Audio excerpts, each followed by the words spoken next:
Good morning, everyone, and welcome to the Center for American Progress. This morning's program will be starting in just a few minutes. If you all could do two things for us, please. First, silence all cell phones.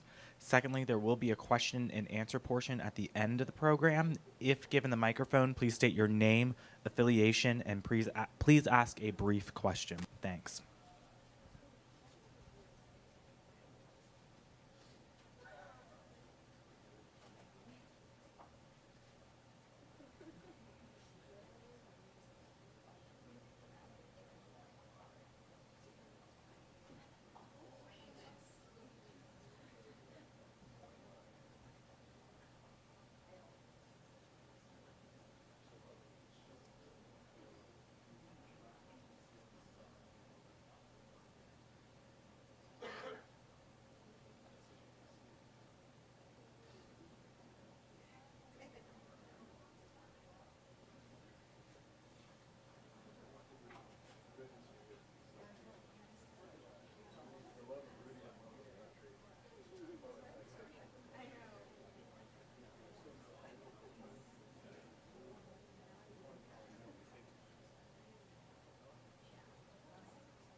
Good morning. My name is Neera Tandon, and I'm president of the Center for American Progress. And I'm thrilled to welcome you all today to this incredibly timely and important event.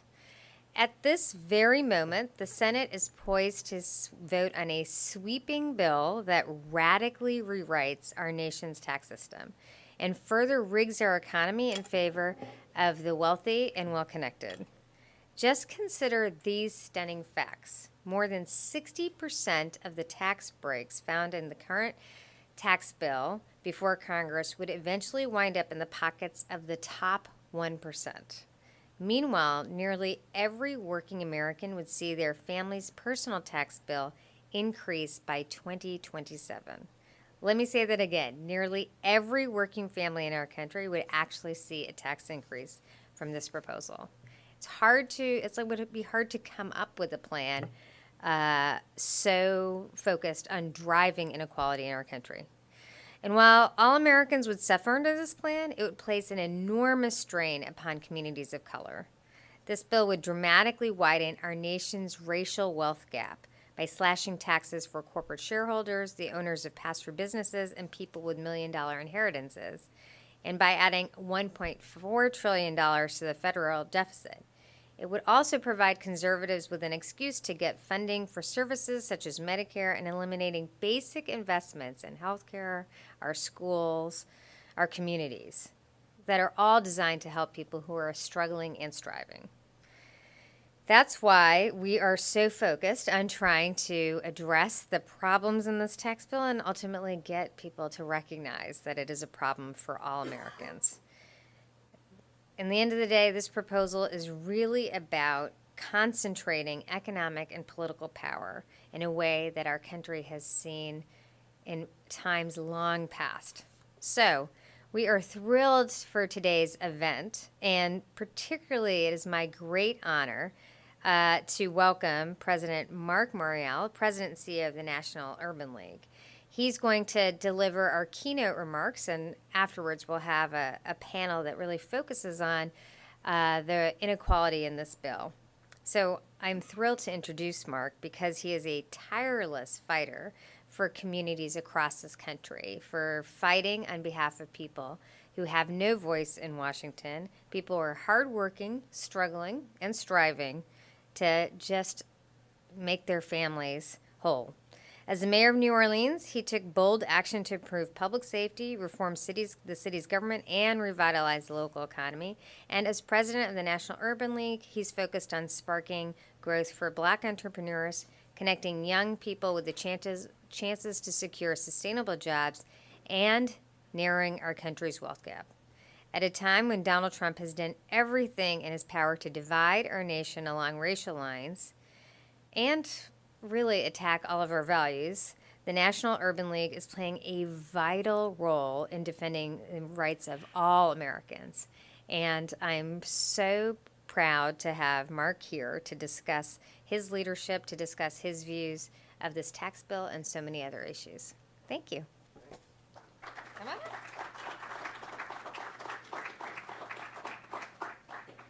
First of all, good morning. Good morning. I want to thank NERA and the Center for American Progress for allowing me to share this platform this morning with all of you and to talk about this tax bill. But before doing so, because I've been asked to address specifically its impact on communities of color, I thought it would be important to let all of you know, by way of a snapshot, a little bit about America's communities of color. So African Americans represent now 54 million people. That's more people than live in Spain. Almost as many as live in Italy or France or the United Kingdom. African Americans now represent 1.7 trillion in spending power. And what does that 1.7 represent? Well, it's a larger economy than the economy that's managed by a fellow named Vladimir in Russia, where his economy is a $1.5 trillion economy. African Americans also are 25% living below the poverty line. Most African Americans are distinctly working class or middle class Americans. One cannot talk about working class Americans or middle class Americans without talking about African Americans or Latinos or Asians. The communities of color represent almost 25% of the voters in this nation. The Latino community represents 1.7 trillion in spending alone and almost 60 million people. The reason why I say that is because communities of color are no longer minorities. Communities of color represent a distinct element of the mainstream of American life when it comes to politics, when it comes to economics, when it comes to popular culture, when it comes to voting, when it comes to consumer attitudes. So it's against that backdrop that I want to offer you some thoughts about this tax plan. This tax plan fundamentally stinks. I call it the taxitosis plan. No swig of Scope or Listerine would do any good to correct this plan. It fundamentally stinks. And because it stinks is why 56% of the American people in most recent polling are opposed to this plan. So any effort to pass this plan is against the popular will of the majority of the people who call themselves Americans.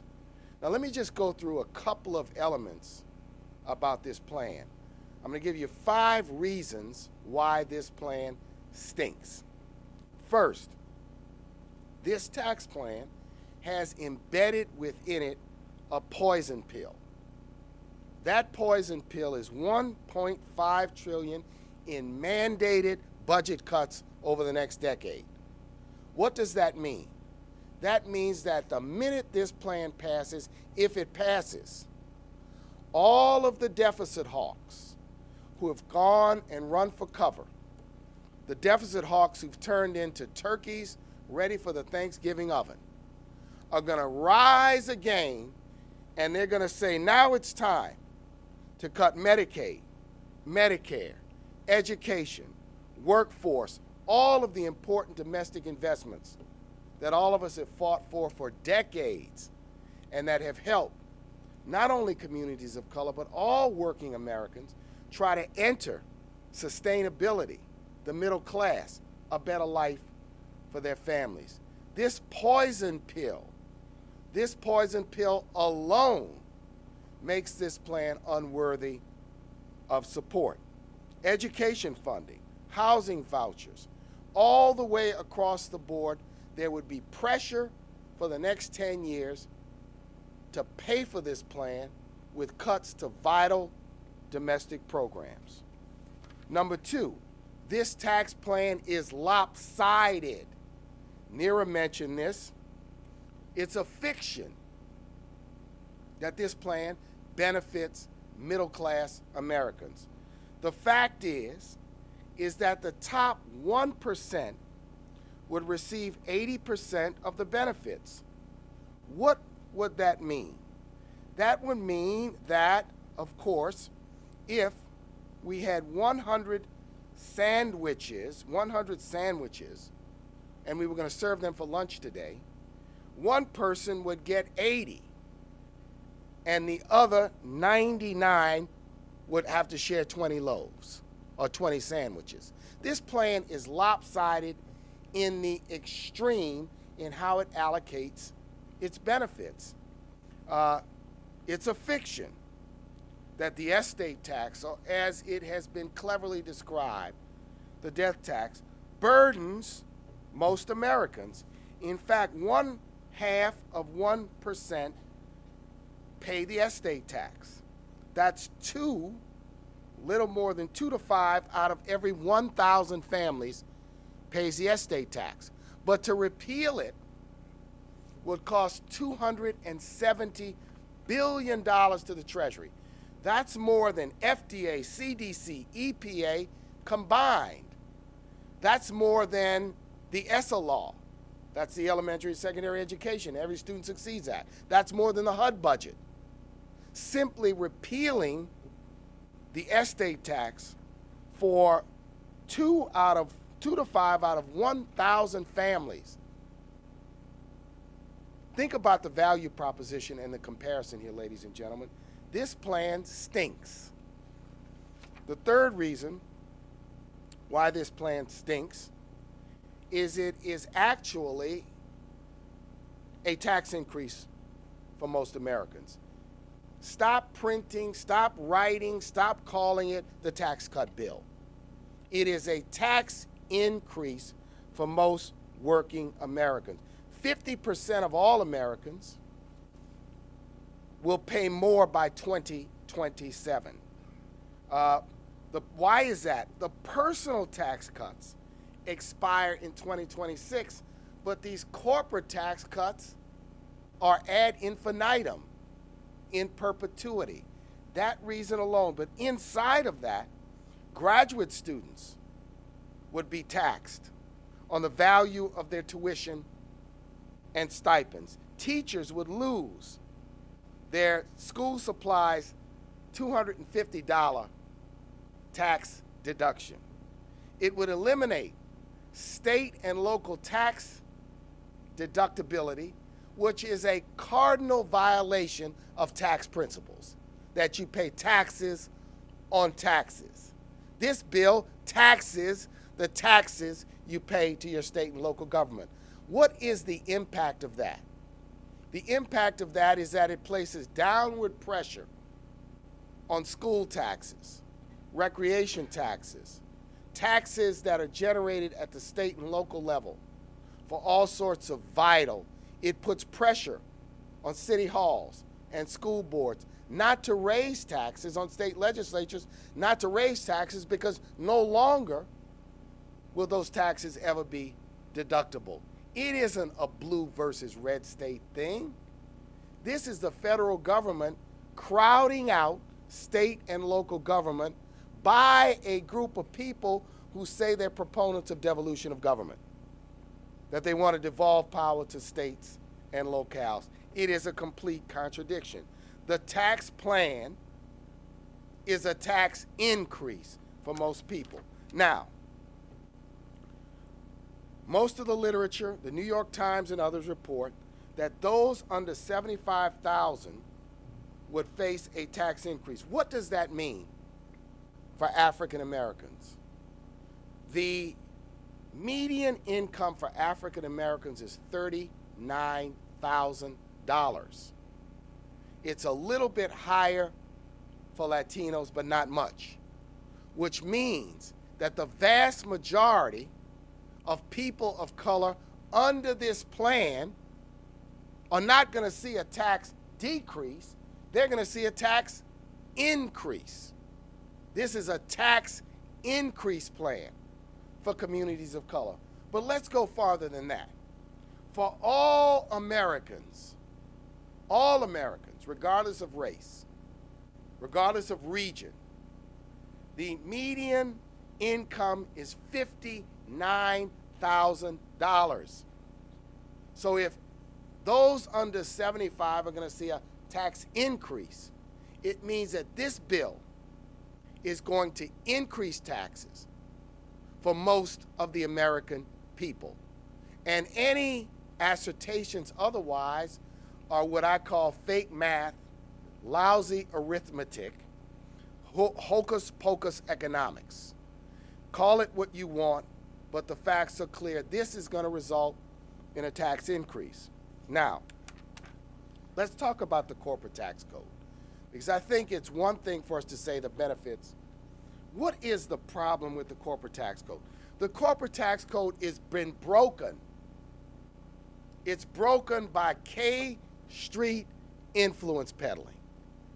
In this town, for the last 50 years, it's been a ritual for power players to hire the most connected lobbyists. Have you ever been to a Ways and Means meeting, a Senate Finance Committee meeting? That's where all of the alligator shoe-wearing lobbyists hang out. And in those committee meetings, over the years, tax deductions, exclusions, loopholes, special interest provisions, far more extreme than any appropriations earmarks that used to be done in this place, in this town, have been peddled through the tax code. Therefore, the tax code is so broken, it's got more holes than New York's 8th Avenue after a severe snowstorm. The tax code on the corporate side is completely broken to an extent where, while we hear the drumbeat that American corporations pay 35%, the reality, according to the IRS, is that the rate is more like, in fact, 18 to 22%. Now, there are those that pay more, and there are many who pay less, and there's a whole bunch who pay nothing. The corporate tax code is absolutely broken. But what is being offered herein is not a fix to that system. What's being offered herein is not a correction to the problems with the corporate tax code.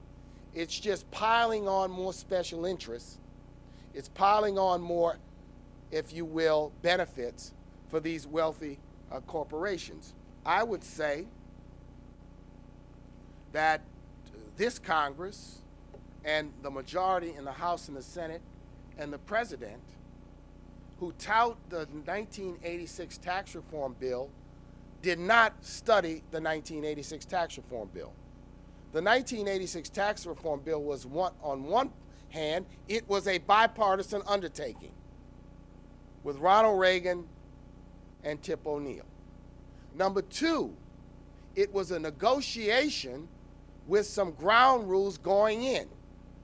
The most important ground rule in the 86 tax bill was that they agreed that whatever they came up with would be revenue neutral and would not add nor subtract to the deficit. There's been revisionist history, selective memory, tortured logic about holding up the 86 tax bill as the model for what is being done today. What is being done today is nothing of the sort. This tax plan, it stinks, it's lopsided, it's lousy, but it's fundamentally not fair. It's not fair to people, it's not fair to cities, and it's being done in a way, no hearings, no discussion, no transparency, efforts to discredit third-party independent analyses. It's being done in a way that does not make democracy proud. It's being done in a way that doesn't meet the highest standards of governance in this country. It's being done in a way that's going to pile onto the backs of the next generation, not only of leaders, but next generation of people, bills to pay, mountains of red ink, and a society which has lost its bearing. Because it's lost its bearing that the fundamental power of 20th century America was 20th century America's ability to create a more level economic playing field. The 20th century America's ability to create, through the New Deal and the Great Society, a middle class. The 20th century America's ability to create, through civil rights and women's rights, economic opportunity for more people. This plan in the early 21st century is a reversal of that. This plan represents a sinister, sadistic, cynical effort to repeal the progress of the 20th century. And therefore, we oppose it, and we will continue to oppose it based on principle, because one thing I know, as a nation, we can do better. We can confect a tax reform plan that addresses the problems of income inequality, that addresses the racial wealth gap that exists, that lifts up our children, our families, and communities, regardless of race, creed, color, religion, or region. And that's what I say we should support. This is not about being the chorus of no for the sake of no. This is a chorus that says, as Americans, we can do better. This plan doesn't meet those standards, so I hope that in its wisdom, that the courageous men and women in the United States Senate stand up like they did on health care and say no once again. Thank you very much.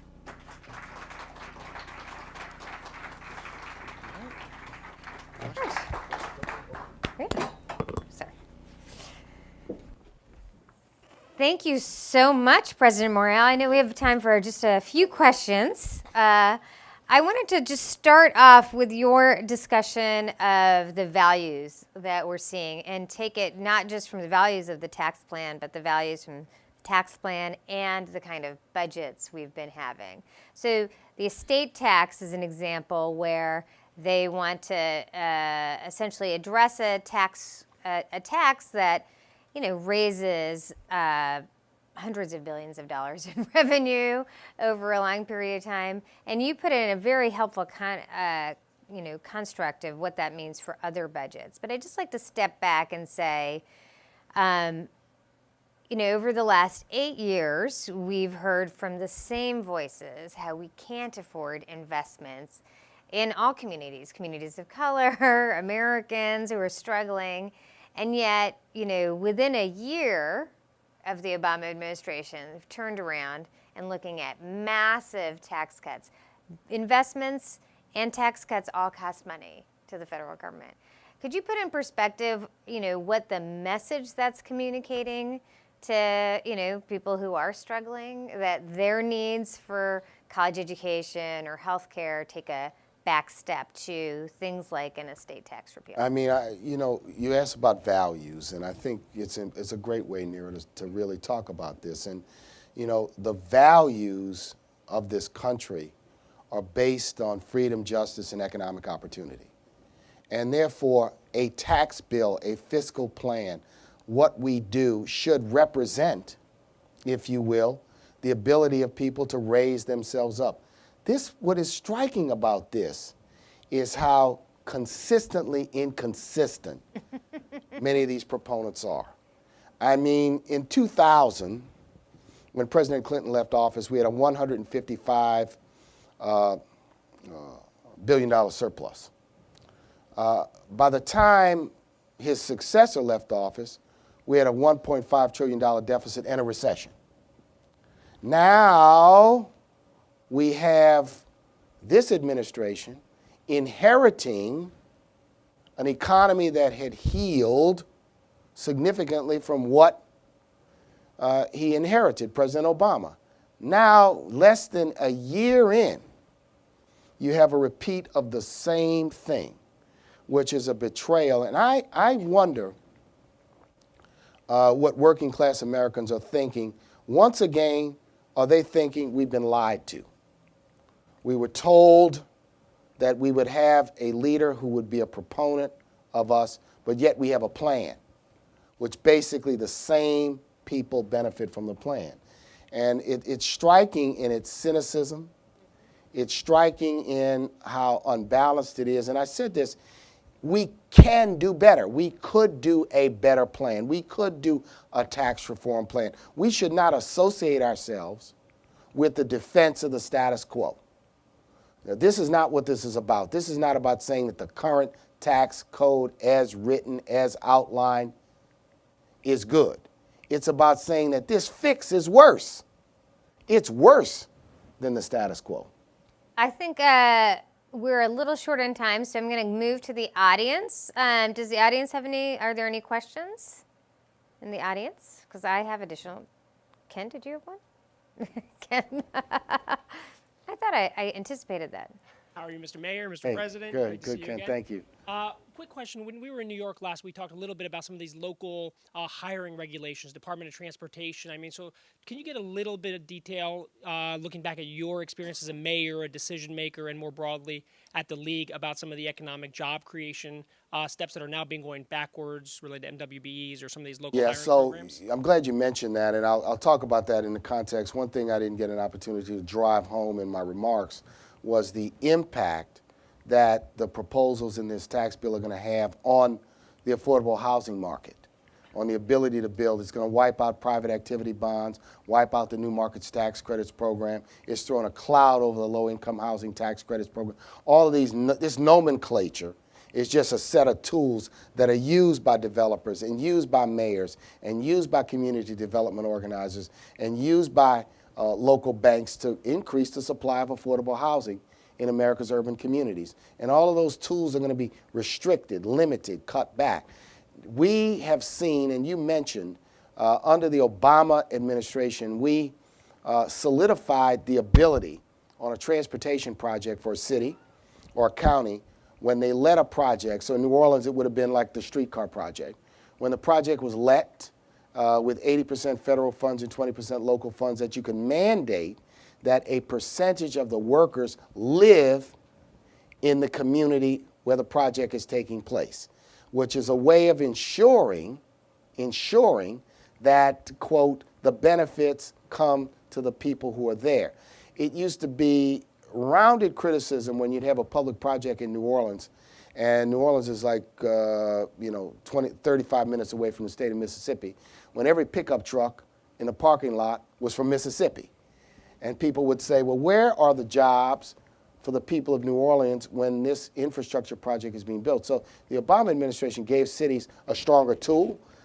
This administration, in its first year, has wiped that out. And so all of these tools, which have been designed to try to ensure that more people benefit, are being wiped out. And I think the lesson from the Reagan years, when you had sort of an assault on domestic programs, is that the effect of these decisions are not felt immediately. Yeah. They'll be felt 2, 3, 4, 5, 6, 7 years down the line when the impact of these programs, and so the bills are going to pile up on this. And that is why we've got to be so, I think, we've got to look at these things and we've got to be clear for what they are. Thank you so much. I know we have limited time. I'm really grateful for your remarks, putting them in context. We're honored to have you here. Always happy to work by your side on these critical issues. Thanks for providing a perspective on how these policies are really designed in part to hurt instead of help the people they need to. So thank you very much. And I'm going to invite my colleague Seth Hanlon to introduce the next panel. Thank you. Thank you.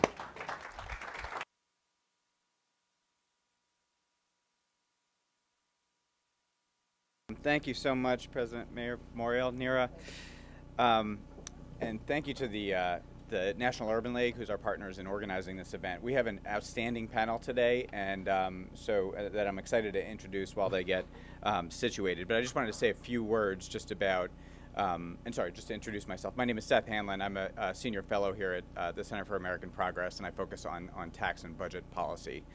So I've been a little busy lately, but I just want to mention about where this bill is. So it's going to the Senate floor today, and then possibly being voted on as early as tomorrow. They say there might be a conference committee, but we're not even sure about that. So the next 36 hours are absolutely critical on the fate of this bill. We don't know. I mean, obviously there was some press reports that there was some momentum behind the bill yesterday, but we really don't know. We haven't seen the final bill. We haven't seen key details of it, and there's definitely more than 3 Republican senators who are at least undecided. So things are very much up in the air at this point.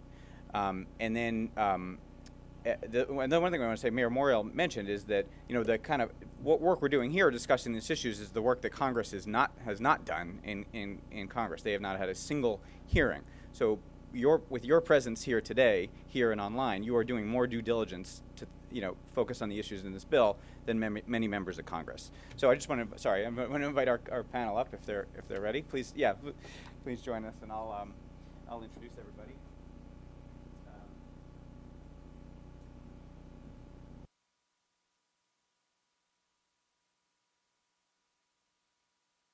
All right.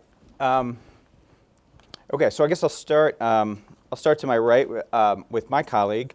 Emily G. is a resident healthcare economist at American Progress, and she joined American Progress after serving at the Department of Health and Human Services, where she worked on implementation of the Affordable Care Act since 2013, and also at the White House Council of Economic Advisors. She's an author of many reports for us, including, most recently, the Senate tax bill threatens access to health care, which lays out the effects on health care in all 50 states. Samantha Vargas Papi is Associate Director of the Policy Analysis Center at Unidos US, which is formerly known as the National Council of La Raza. Unidos US is the largest national Hispanic civil rights and advocacy group working to improve opportunities for Latinos. She oversees the organization's research and analysis across all issue areas, including economics, healthcare, education, civil rights, and immigration. She's worked throughout her career to improve programs and policies, including service as a senior analyst at the U.S. Government Accountability Office. George Lambert is the president and CEO of the Greater Washington Urban League, a nonprofit community service organization that has guided individuals on the road to self-sufficiency for more than 75 years. They serve 65,000 residents in the Washington, D.C., Montgomery, and Prince George's County areas. And they run programs in education, employment and training, housing and community development, health, financial literacy, and emergency assistance. And George has also run Urban League affiliates in Lorain, Ohio, and in Northern Virginia, in addition to extensive private sector experience. And Jeremy Greer is Vice President for Policy and Research at Prosperity Now, formerly known as CFED. He oversees Prosperity Now's federal policy, applied research, and racial wealth divide teams, and he's the author of reports including how the U.S. tax code drives inequality, the current tax code, let alone the tax code we're trying to prevent, and what we can do about it. He has worked on an array of policy issues such as public housing, workforce development, and asset building at the local Initiative Support Corporation, and has also served at the Government Accountability Office. So excited to have you, and I think maybe we'll start going around. Maybe we can start with Jeremy. But what's the most important thing that people need to know about this tax bill? Yeah, thanks, sir. So the thing that I hope and really believe we're seeing with this tax bill, I think, is that it's becoming a rallying cry, because I think it's becoming evident where our priorities are as a country as far as how we're making public policy. It's clear that we're making public policy where we're prioritizing the well-being of a wealthy few over the vast majority of people that make this country move. And that includes, as Mark talked about, and is really driven, as Mark talked about, by households of color. The way that we create wealth in this country, the way that the government supports wealth building in this country, is through the tax code. There's no question about that. When you look at the numbers and how the government invests its money, it does it through the tax code. When you look at wealth building benefits that go out to families on the individual side through the tax code, not even talking about corporate, it's almost $700 billion in spending that the federal government does every year to help people build their savings and grow their income, to help people purchase homes and support their housing, to help people put their kids through college, and to help people save for retirement. 80% of that spending, this is before we even begin to think about passing the stinky bill that Mark talked about. The vast majority, 80% of those benefits go to the top 1% get more than the bottom 80% combined. So the vast majority of the system as it exists today is skewed to the very wealthy, and we're only talking about making that worse. So when you look at this current plan, just in real dollar numbers, the Brookings Tax Policy Center did an analysis of the bill.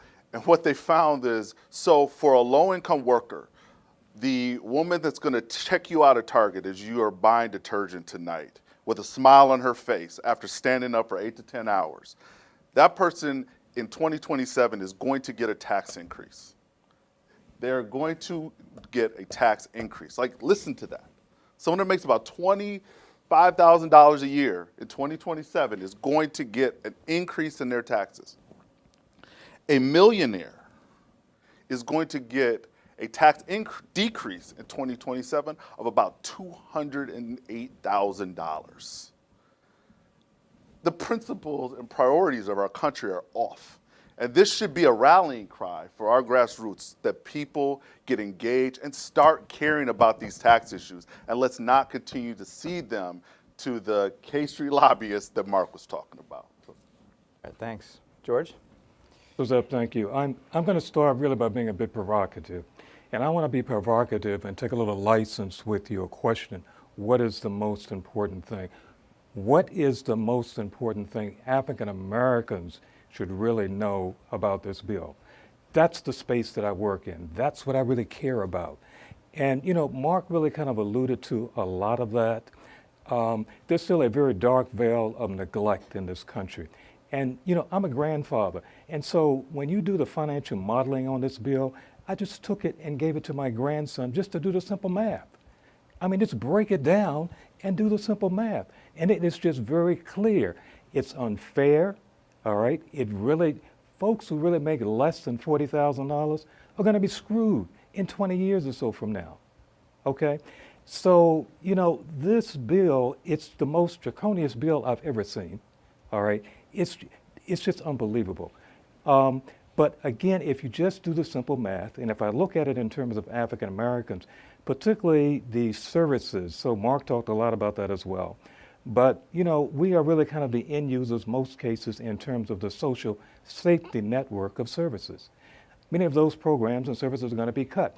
I've spent a lot of time talking what's really happening in the space right now regarding hate crimes and domestic terrorism. And so when you really kind of take a look at that, a lot of the funding that's going to the federal government, that's going to many of the departments, for example, the Justice Department, that will be investigating things like that, those dollars are going to go away. Okay? So if you really just kind of unpack this and think about the impact, and particularly to African Americans, this is a wake-up call. Samantha. Good morning. Thank you to CAP and to National Urban League for convening this event. I'm so happy to be part of this group today, to raise my voice, to raise the voice of Unidos US, to add to the chorus voicing growing concern over this irresponsible tax bill.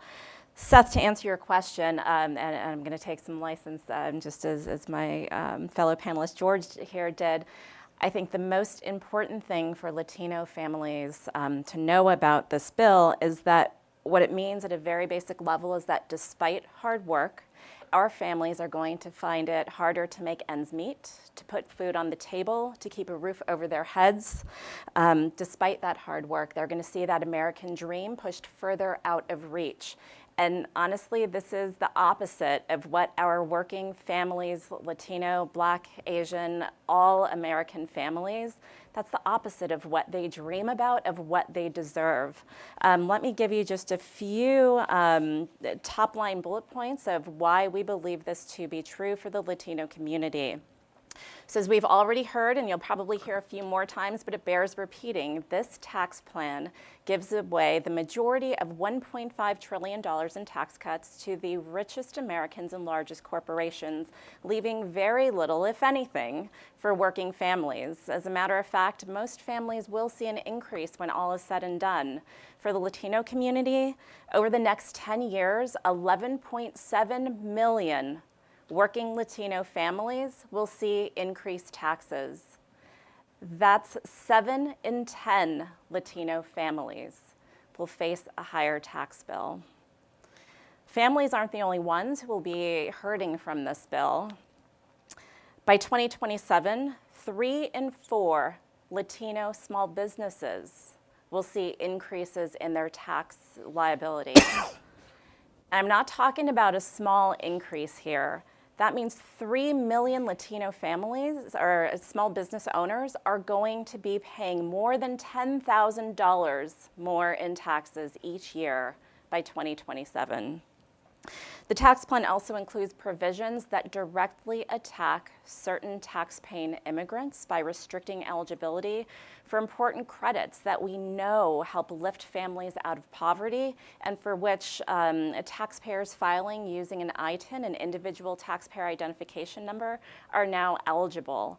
This provision alone, according to the JCT's estimates, will strip $24 billion from the pockets of tax-paying immigrants and their families. And finally, the Senate tax bill is going to explode the deficit. We know this. And it will trigger a reduction in spending of equally massive amounts. And that will affect those programs that our working families rely on, to help make ends meet. Programs like nutrition and housing assistance, Medicaid and Medicare and premiums for ACA subsidies. These programs immensely help millions of Americans. To the Latino community, those programs mean that over 6 million Latinos are kept out of poverty each year. That includes 3 million Latino children and over 350,000 Latino seniors. Our families cannot afford this plan. They don't deserve this plan. Thank you. Emily. I concur with what my panelists said about the fundamental unfairness of this tax plan, but I also want to talk about another angle, which is that this tax plan is also a sneak attack on healthcare. We've been through a year in which the Affordable Care Act and the progress that it's accomplished have come under attack, and this tax plan is yet another opportunity for Congress to attack the ACA. So I think there are really major aspects of how this bill attacks healthcare. One of the ways that they managed to pay for this $1.5 trillion tax bill is by cutting back on the federal money that goes towards ensuring that low-income and working-class families have health care through Medicaid and through the marketplaces. And so one of the provisions of the Senate tax plan repeals what's called the individual responsibility provision of the ACA, also known as the individual mandate, which is the rule that everybody in this country should have health insurance. So I think the most staggering number about repealing the mandate is from the Congressional Budget Office, which is that by 2025, not that far from now, 13 million fewer people would have coverage in this country. So we're talking about the uninsured rate going from 10% to 16% several years from now. The ACA achieved historic reductions on insurance, including even larger relative reductions among Blacks and Latinos in this country, and certainly undoing the mandate would reverse a lot of this progress. I think another troubling aspect, particularly for families who already face an increase in taxes under this plan, is that they could face additional costs because premiums would go up in the individual market. Without the mandate, a lot of healthy people might choose to decide to wait until later or until they're sick, until they really need it to get insurance. Because of the overall individual market risk pool becomes sicker. The Congressional Budget Office predicts that in turn this means that premiums would go up about 10% over the coming decade. This is essentially a permanent change in how plans are priced in the individual market. There are some minor fixes on the table, like the Collins-Nelson bill, the Alexander-Murray bill. These would temporarily help stabilize the market, but can't undo a change of this magnitude, 10%. So for an example, we estimated here at CAP that a typical middle-class family obtaining coverage through the marketplace without subsidies would pay about $2,000 more in 2019 if the mandate were repealed. And I think a third, fairly sneaky but still very big change that this bill would make to the healthcare system in the United States is that because the size of this bill is so big, it would trigger something called the pay-as-you-go rule, which is a statutory rule that says that, because of this increase in the deficit, there would be some sequestration. But the big takeaway for healthcare is that it means that there would be automatic cuts to Medicare starting this year. That's fiscal year 2018, next year 2018, but starting now for the Medicaid program. So for big states like Florida, New York, California, Ohio, this means over $1 billion in funding for healthcare for the elderly and the disabled being cut. Thank you, Emily. Yeah, one of the things we've been emphasizing is that we call it a tax bill, but this is actually a tax and healthcare bill, very much so. I mean, of course, it's actually so much more than that, right? But fundamentally, this is a tax and healthcare bill. We had talked about, maybe I'll combine a couple of my questions in the interest of time. We had talked about the term the racial wealth gap, right? And so I was hoping Jeremy in particular could sort of explain what that is and what it really means and how this bill affects it, and then also obviously to address that we need to expand economic mobility and the ability of people to build income and build assets. And so I would like to ask our other panelists to discuss what are some of the specific ways that this bill makes it harder for them to do that. So the reason we focused on wealth is because wealth is this really catalytic thing that helps people move ahead. It helps their children get ahead. It's been proven to be beyond income in and of itself, something that can be multi-generational as far as helping people get ahead and really hold stable. When you look at it and break it down by race, we recently did a study called Road to Zero Wealth, where we focused on Black and Latino wealth in particular. And we did it by stripping out durable goods from the net worth indicator. So durable goods are things like a car, furniture, things that are not asset accumulating wealth. So when you strip that out, you're left with like your car, your retirement account, your savings. When you look at that, African Americans' net worth at the median African American net worth is under $2,000. It's about $1,700. And when you look at Latino net worth, it is at a little above $2,000. When you look at white net worth, after stripping out durable goods, it is on the median $121,000. So there's an enormous gap. It's much larger when you include durable goods because durable goods, unfortunately, I would say, are a larger share of household wealth for households of color. Well, what does that mean over trend? Like, is this a new phenomenon, right? Is the question that would come to mind. Well, when you look at African American and Latino net worth over the last 30 years, it's actually decreased over time, while white net worth has increased. So then we talk about, well, what's class, right? It's class, not race. Like, these are the things you hear. Well, when you look within income quintiles, very high income whites have much more net worth than very high income blacks and Latinos. And very low income whites have more net worth, much more net worth than blacks and Latinos. So this is a phenomenon that carries out through classes, which means we have a fundamental problem when it comes to helping households of color and investing in households of color so that they can build wealth in this country. Now, the cause of that, I think, we can think real hard, but I'm pretty sure if we went down the list of things, we pretty quickly come to discrimination as the answer. When you look at our history and the things that we invest in and how we have helped people in this country build wealth, things like the GI Bill, the creation of Federal Housing Administration, the creation of the Social Security Act. In each of those cases, there was incidents and occurrences that kept households of color away and discriminated against them so that they could not participate in those benefits that were widely spread throughout this country to help people build wealth. So how does that bring us back to this tax bill and our tax system? An example, housing. Some may not know, the largest housing subsidy in this country is the mortgage interest deduction. It is by far much larger than any Section 8 voucher program. It is larger than the entire HUD budget.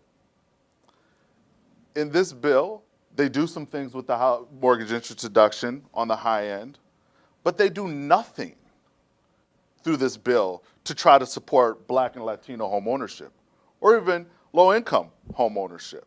Basically, all of the benefits from this bill that are going to go out to households to help them really build the key piece of wealth that everyone has are going to go to very wealthy individuals. Now, we talked about state and local tax bill. There's a lot there. But even a provision like that largely skews to very wealthy people because Black households, the big piece of that is property tax. Black and Latino households that don't own homes, they don't get to write off that tax. So there's fundamental pieces of our tax system that this bill exacerbates that is only going to grow the racial wealth gap over time. It is going to do nothing to end it and really is going to speed up that road to zero that is out in the future for Black and Latino households. So, Yeah. so what I would also add to that, and ditto on everything you said on that, what I would also add to that, it really begs the real question in terms of whether this tax reform, so-called tax reform bill, is going to continue to drive an even deeper wedge in all of the things that you said, okay? Because that's what this setup is. This setup is really to drive a deeper wedge in all of it. Even when you look at, and Mark alluded to it, but even when you look at the low-income tax credit, my organization, we're definitely involved in housing. But when you look at the low-income tax credit, and to really give investors and developers an opportunity to invest in housing opportunities, that's being pulled off of the table, okay?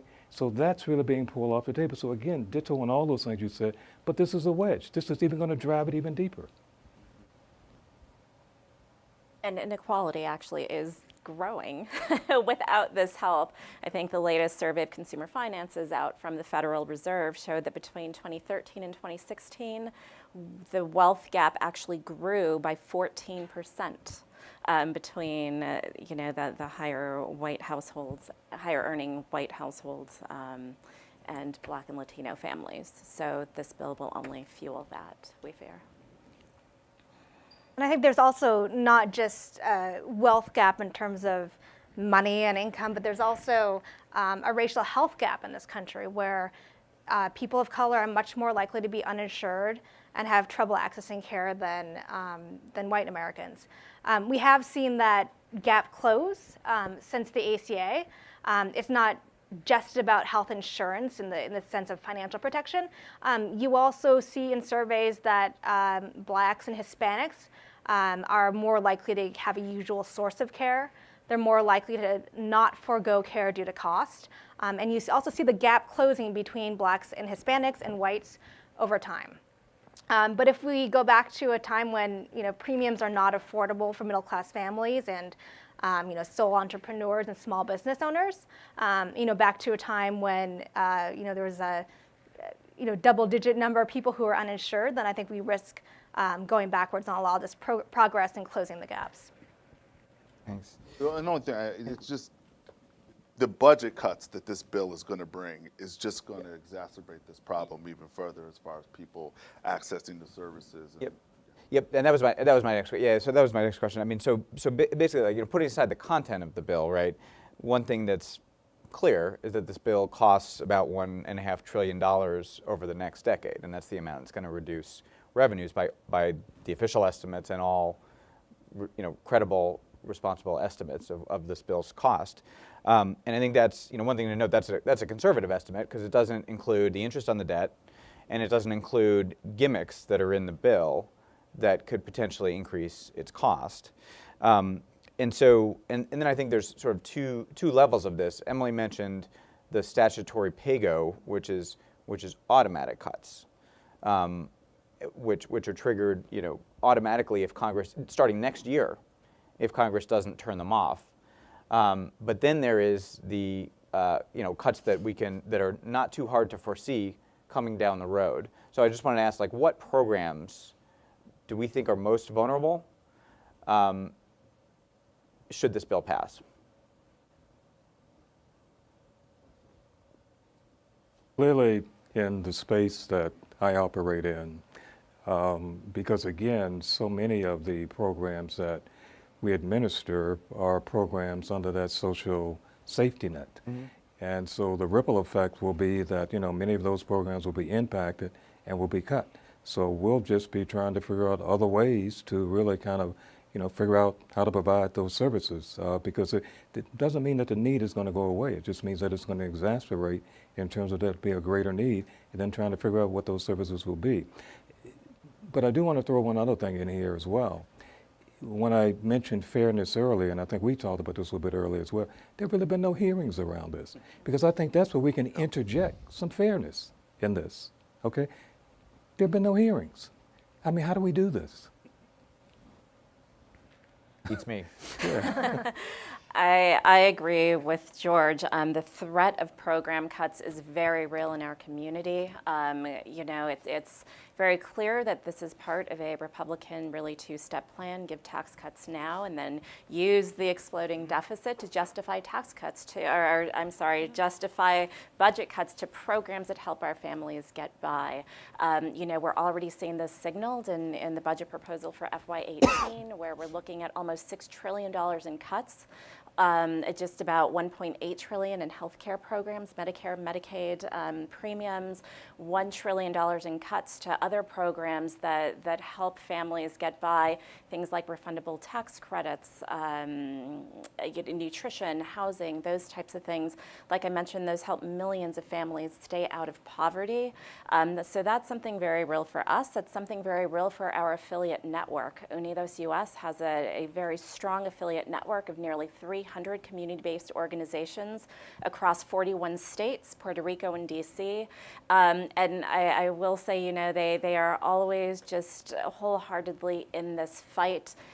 They show up to our tax events because they know what's at stake for their communities, for the programs that they offer, for the people that they serve, and what this means at a very real community level.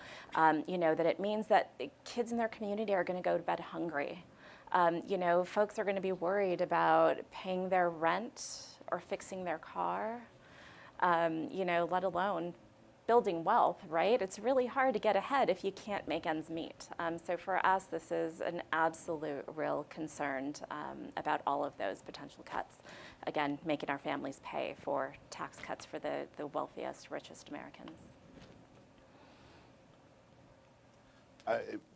So when I think about wealth building, you look at what are the major drivers of wealth, and if you just look at the Trump budget that he put out when he came into office, which I think is an indicator of how they plan to pay for this tax cut, on the discretionary side, huge cuts to things that are going to stabilize families and get them to a place where they can build wealth. Just look at the HUD budget. Major cuts to community development block grant, to the home program. Programs that provide housing subsidies to stabilize people's housing so that they can begin to try to think about, how am I going to save for my future? How am I going to save for my kids' education? How am I going to buy my first home? Like, these are major cuts that are going to destabilize families. Things like the Community Development Financial Institution Fund, the CDFI fund. Trump proposed to do away with it. This is a fund that allows CDFIs, like the Urban League, to attract private equity into a community so that they can build housing, invest in jobs, invest in small businesses. The priorities are all off, and the thing that they're using as the reason and the rationale, and they're not even hiding it anymore, is to provide tax cuts for their donor class. So, in the District of Columbia, many of the elected officials have certainly been engaged in seniors aging in place. And I think it was Hubert Humphrey, so this just ages me, but perhaps some of you as well. But the litmus test, he always said, for the federal government was that really how that government treats those persons who are in the dawn of life, meaning our youth, than those who are in the twilight of life, meaning our seniors, those folks who are ill. And so this is reverse Robin Hood, okay? Because what we're looking at, this is really how we are treating, and when you think about seniors, how we're really treating our seniors. We're displacing. The setup here is that many of them will be displaced. You get into your golden years, so to speak, it won't have an opportunity to really be able to age in place. I'd be remiss if I didn't just add one more thing. I think we hear from GOP that the linchpin of their benefits for the middle class families is an expanded child tax credit. And that couldn't be further from the truth. When you actually look behind the provision and at the numbers, those families who need it most, those kids are going to see about $75. And who's going to benefit most from this? Those families earning more than six figures. One thing of the CTC that we're exceptionally worried about is a provision restricting the eligibility for taxpayers filing using an individual taxpayer identification number. These are tax-paying immigrants doing what they're supposed to be doing, filing for their children. 85% of I-10 filers are Latino. So we take this as a very direct attack on our community. What you need to know is that of those I-10 filers, those folks have nearly 4 million Latino U.S. citizen children. So that's who's going to be hurt by these restrictions. When we're requiring when we're requiring a Social Security number for each child, that's just adding complexity and red tape and extra burden that our working families don't need, and threatening to take away this important credit. We know the power of the CTC against poverty, against better outcomes for kids in school, and et cetera. So we're threatening our children to pay for these tax cuts. Absolutely, and to be clear, so under current law, you have to work to get the refundable child tax credit. You have to work, and obviously you have to have kids, right? So this is working families raising kids, and a million of them are going to lose the child tax credit. Yeah. Right. Yep, and the expansion doesn't touch. Right, and even those, Those who need it the most. and the most struggling families get a token increase in Absolutely. the credit, right? So I want to mention, we'll open up to questions in just one second, but just sort of real quick, right? Like, if this bill doesn't pass, let's hope this bill doesn't pass in the next week or so. Should Congress be content with the status quo, or what are one or two things, real quick, that Congress should be doing inside the tax code or outside the tax code to improve opportunity for communities of color? I hope this is a rallying cry for us as a community to start caring about tax policy, because I think there are things that we can do. So we co-chair Alliance, the Tax Alliance for Economic Mobility. We co-chair it with PolicyLink, and the members here are members, and some of you in the audience are members. And we have a set of principles. If you go to the website, taxallianceforeconomicmobility.org, you'll see it all. But one I want to highlight is back to housing, because housing is the single largest wealth asset for most families in this country. The problem is the home ownership gap is huge. About 70% of whites own homes. About 40% of blacks and Latinos own their homes. So well, if we can, through our tax code, and we did this before during the recovery, we provided a first-time home buyers tax credit to help subsidize for those first-time home buyers, those initial costs for buying a home. If something like that is a much more progressive and actually moves us towards closing the wealth gap in a way that nothing in current policy can do, because what it'll do is it'll get more people into homes, and it'll actually subsidize some of those initial costs that for families that for a lot of foreclosures, it happens in the first few months of home ownership. So it's a really important thing that we could do, but that's just one. I would agree as well. I mean, I think protecting that asset and doing all we can. There are some 88 Urban League affiliates around the country. We're already mobilized. We're already pushing this message out that this is one of the things we're going to have to do. We come to the Washington, D.C., all of my colleagues around the country every year to meet with our legislative leaders. But I think, this is so important. We're making the exception and really messaging that to them right now. The other thing I will say on this is think about the optics of this as well. Mark mentioned, I think, 54 million folks in America are African American and folks of color. That's about 13% of who's in this country. Is the message here that our congressional leaders are going to write off 13%, okay, of the folks in this country? Is that the message that I'm taking away? Is that the message that I'm really kind of communicating to the constituency that we serve? Is that the message that our congressional leaders really want me to be taking back to their constituency? 13%.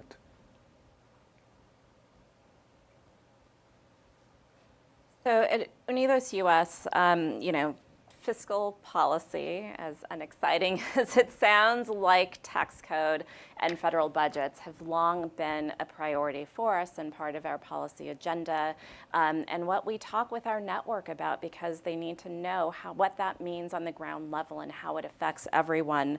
We like to be optimistic, and we know the power of intentional, bipartisan work can do. We can have a tax code, we can have a budget that supports working families, that makes sure everyone pays their fair share, and that invests in a brighter future for everyone if we're intentional about it and we target it.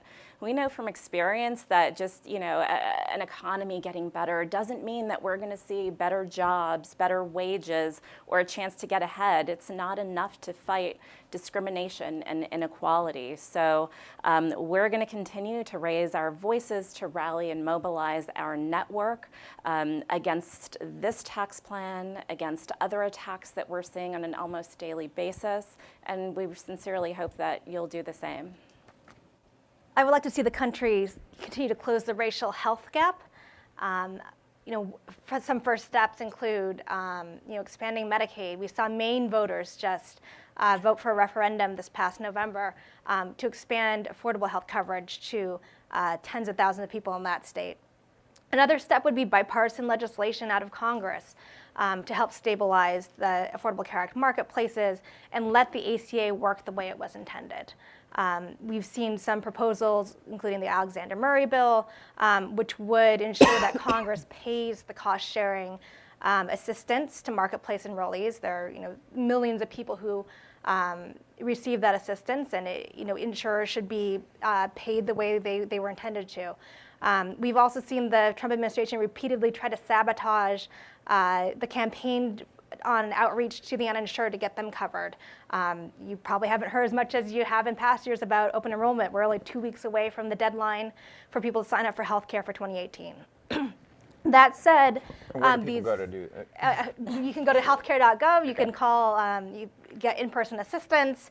There are all sorts of options for signing up for health insurance, both online, over the phone, and in person. But you have to do it by December 15th. That said, I think these bipartisan proposals that we've seen, whether it's the Collins-Nelson bill or Alexander Murray, are really designed at stabilizing the status quo. Status quo today means no tax bill, and the mandate's still in place. Alexander Murray bill would restore the cost-sharing payments for a couple years. It would help bring down premiums temporarily. It would stabilize the individual market. What's in the tax bill today is a repeal of the mandate, and that has much broader, much longer lasting, and much more widespread effects. Bills like Alexander Murray can't do anything about the fact that fewer people would have Medicaid. Can't do anything about the fact that premiums would permanently be much higher. $2,000 nationally in high-cost states like Maine. We're talking about like $2,300 more in 2019 for a middle-class family. And so, I think, which is way more than any tax cut. Exactly. Right? Yeah. So we're talking about, beyond undoing the effects If they get a tax cut. of a possible tax cut that this hypothetical family could get.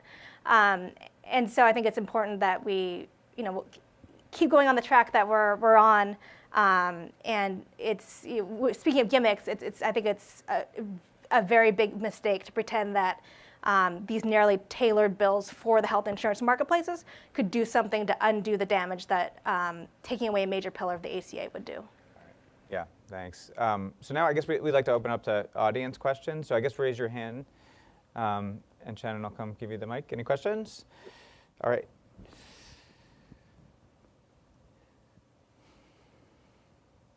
Hello, thank you. My name is Cy Richardson. I'm with the National Urban League. My question is, in kind of assessing this doom and gloom, we've also heard the narrative that it will be kind of bullish economic growth projections that are part of this that will more than, or at least partially offset revenue and economic activity that will be lost. So the canard, how do we deconstruct that argument? Where's the data, and how do we understand the ways in which we deconstruct that argument and rebut it? Yeah, it's a great question. I mean, I'll take a crack at answering it first, and then, But, so, I mean, I think, first of all, like, people don't believe it, right? Like, I think it's very clear from public opinion data that people do not believe they will get a raise from this tax, any substantial raise from this tax bill. So I think, like, it's sort of like, for the vast majority of people, it's already been debunked. I mean, it was never bunked in the first place, right? They never believed it. And they shouldn't, right? So, And I should also note, like, we have not seen an analysis. Like, ordinarily, if you have a major tax bill like this, you would see an analysis from the Treasury Department, right? A macro, like, not just a tax analysis, but a macroeconomic analysis. We've seen nothing like that. All we've seen are just assertions from the Secretary of the Treasury that wages are going to go up by $4,000. Trump's top economic advisor put out a kind of report, saying that wages will increase by that amount. It's been debunked in a number of different ways. Using a cherry-picked study that didn't even purport to support the point that he made. And so, I think economists across the country are saying, like, the claims that they're making are just not true. And I think we will have, so the Joint Tax Committee, which is sort of like the sister of the Congressional Budget Office for tax, is going to put out a macroeconomic analysis of the Senate tax bill.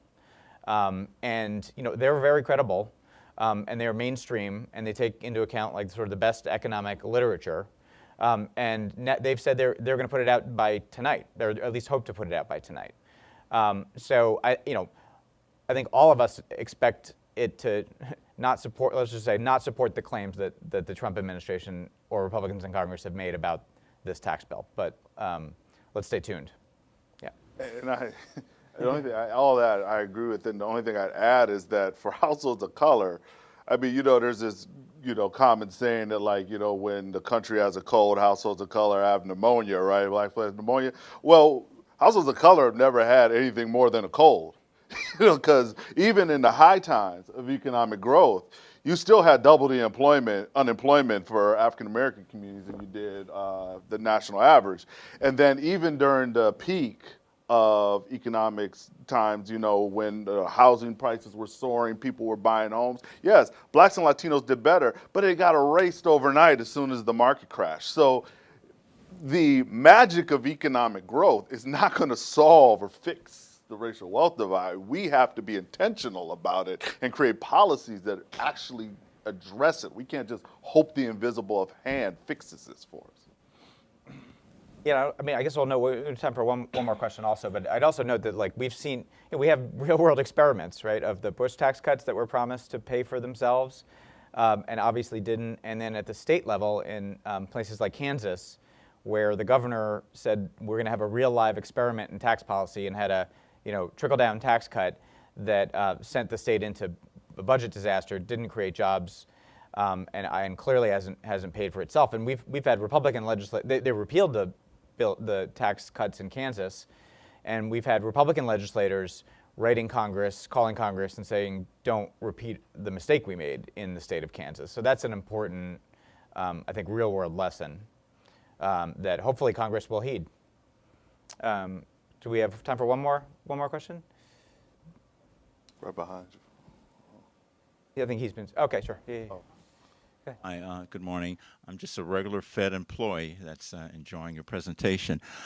Could you, and I missed part of it, I apologize, but could you explain the rationale of this administration that wealthier people create jobs, that when they get a benefit like this, rather than save it, which is their historical pattern, they'll create job opportunities for regular people, and also this idea of reducing the offshore or the tax for companies to bring offshore monies back to the U.S., that will facilitate growth. Personally, as a teeny investor in Apple, Apple has tons of money offshore. We know this. And basically, they've stated if that money can be brought back at a 20% clip, they're not going to issue dividends to shareholders. They're going to do R&D. It's going to go right into the company coffers.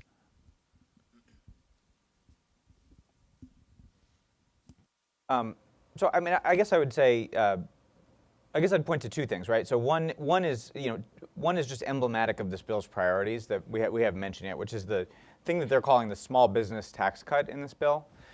Is actually a tax cut on what's called pass-through income.